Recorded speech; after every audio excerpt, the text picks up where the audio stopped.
Of all the thousands of islands dotted amongst the oceans of the world, none is more famous than the island of Malta. The supreme courage of her people in the last war wrote one of the proudest chapters in the story of the British Commonwealth. In November 1954, members of the St. John Ambulance Brigade, many of whom had given magnificent service in the war years, gathered at St. Luke's on the island for the brigade's annual inspection.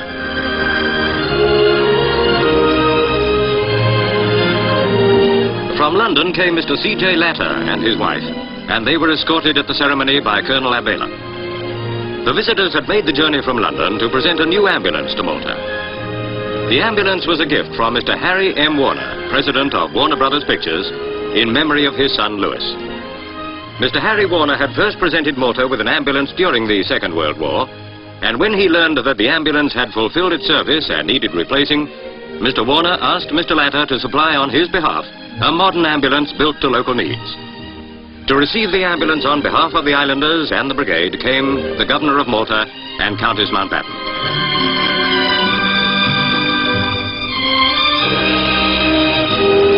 Countess Mountbatten has, of course, been associated with the St. John Ambulance Brigade for many years.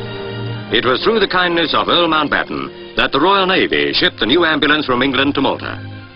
The Governor, who inspected the parade, is the patron of the brigade's Malta district.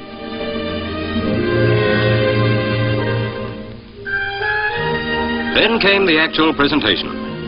In his speech, Mr. Latta told how Mr. Warner had expressed deep regret at being unable to be present personally for the ceremony. He spoke also of the speed with which Mr. Warner had acted when he learned that his original gift of an ambulance was in need of replacement.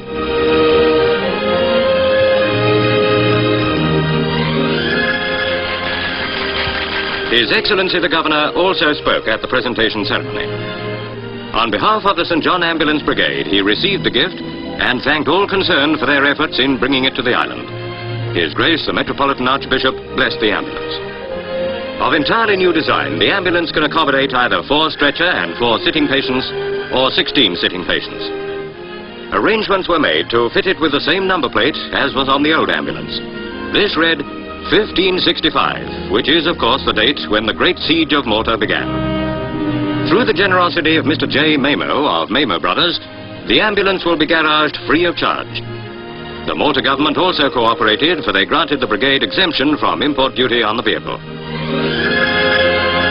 Countess Mountbatten then handed to Mr. Latta a gift of exquisite Maltese lace for Mr. and Mrs. Warner. It was the brigade's way of saying thank you to their generous benefactor 6,000 miles away. The first Harry M. Warner ambulance made a vital contribution to the welfare of Malta during recent years. Now its successor begins its duty. It is fitting that the ambulance, which will serve the people of the George Cross Island, will bear a name which will symbolize the everlasting friendship of the United States.